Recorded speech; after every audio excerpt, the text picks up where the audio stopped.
জন্য আমরা Microsoft Excel সফটওয়্যারটা চলে আসলাম। এরপর আমরা এখানে চলে আসলাম, আমাদের এখানে একটা ডাটা আমরা নিয়ে নিয়েছি। এরপর আমরা অ্যাট ফার্স্ট এখান থেকে আমরা দেখতে পারবো ইনসার্টের পর পেজ লেআউট আছে, এখানে আমরা চলে আসবো, আমরা পেজ লেআউটে চলে আসলাম। এরপর আমরা এখানে থিম দেখতে পারবো, এখানে বিভিন্ন ধরনের অপশন রয়েছে, এটা আমরা এক একটা করে দেখার ট্রাই করব। আমাদের জন্য যে ফন্টটা এবং যে ডিজাইনটা আমাদের ভালো হয় সেই ডিজাইনটা আমরা এখান থেকে দেখে নেব এবং আমাদের পছন্দ অনুযায়ী এখান থেকে আমরা আমাদের ডিজাইনটি এখান থেকে দিয়ে দিব। এরপরে আমরা চলে আসলাম, আমরা আমাদের ডাটাটায় চলে আসলাম। এরপরে আমরা এখানে যেগুলো রয়েছে আমরা সবগুলোকে আমরা সিলেক্ট করে নিলাম, সবগুলোকে সিলেক্ট করার পর আমরা এখানে আবার চলে আসব, আমরা হোমে চলে আসব, আমরা ইনসার্টে চলে আসব। ইনসার্টে চলে আসার পর আমরা এখান থেকে ইনসার্ট কলাম চার্টে চলে আসব। এখানে আমরা চলে আসলাম, এখানে বিভিন্ন ধরনের চার্ট আমরা দেখতে পাচ্ছি, তাই আমাদের প্রয়োজন সেটা আমরা এখান থেকে নিয়ে নিব। আমরা এটাকে নিয়ে নিলাম। এখন এখান থেকে আমরা আমাদের চার্টটাকে ডিজাইন করতে পারো, আমরা কোন ধরনের ডিজাইনটা আমরা করব সেটা আমরা এখান থেকে করে নিতে পারি। এখান থেকে কালার কারেকশন রয়েছে, সেখান থেকেও আমরা আমাদের চার্টটাকে ডিজাইন করে নিতে পারি। এখানে আমি এটাকে এভাবে রেখে দিলাম, এরপর আমি আবার পেজ লেআউটে চলে আসলাম। এরপর এখান থেকে আমি কালারে চলে আসলাম, এরপর আমি এখান থেকে বিভিন্ন ধরনের কালার এখানে রয়েছে, আপনার প্রয়োজন অনুযায়ী আপনি এখান থেকে কালার দিয়ে দিবেন। আমি মোটামুটি এখান থেকে অফিস এই কালারটা আমি দিয়ে দিলাম, আমি এই কালারটা দিয়ে রেখে দিলাম, এখানে আমি কালারটা দিয়ে দিলাম। এরপরে আমি এটাকে হালকা একটু ছোট বানিয়ে নিই, ছোট বানিয়ে নিলাম।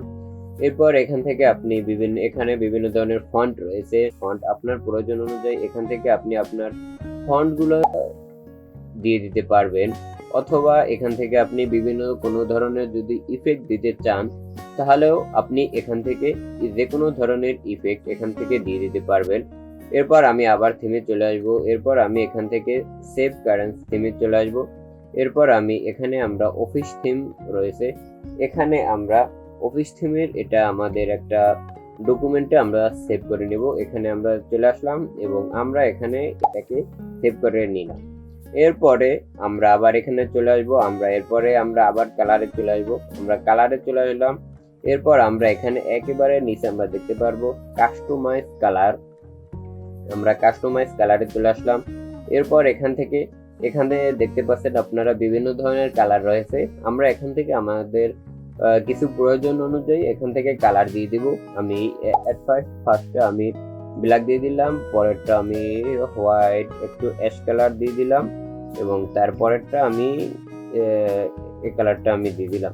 তো আমাদের তিনটা কালার দেওয়া মোটামুটি শেষ।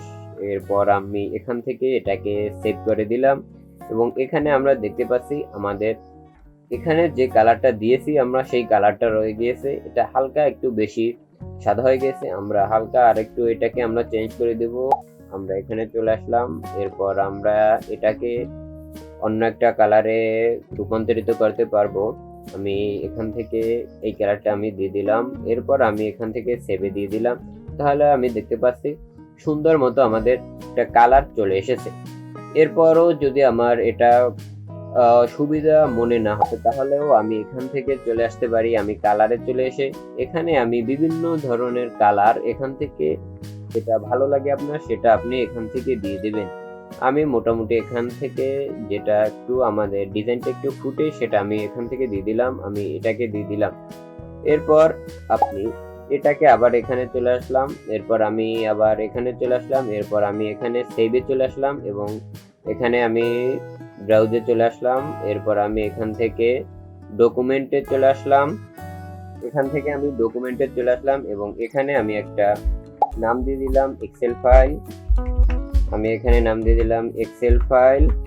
এবং এখানে এক্সেল ফাইল দিয়ে দিলাম। এরপর এখানে চলে আসলাম, এরপর এখানে আমি দেখতে পারবো এক্সেল টেমপ্লেট রয়েছে, আমি এই এক্সেল টেমপ্লেটে চলে আসলাম, আমি এটাকে আবার ডকুমেন্টে সিলেক্ট করে দিলাম এবং আমি এটাকে সেভ করে নিলাম। তো আমাদের টোটালি এটা আমাদের ডকুমেন্টে সেভ হয়ে গেছে। আজকের ভিডিও এই পর্যন্তই, দেখা হবে পরের ভিডিওতে। আজকে আমরা শিখে নিলাম কিভাবে এক্সেলের সাহায্যে আমরা ওয়ার্কবুক থিম সেট করতে পারি।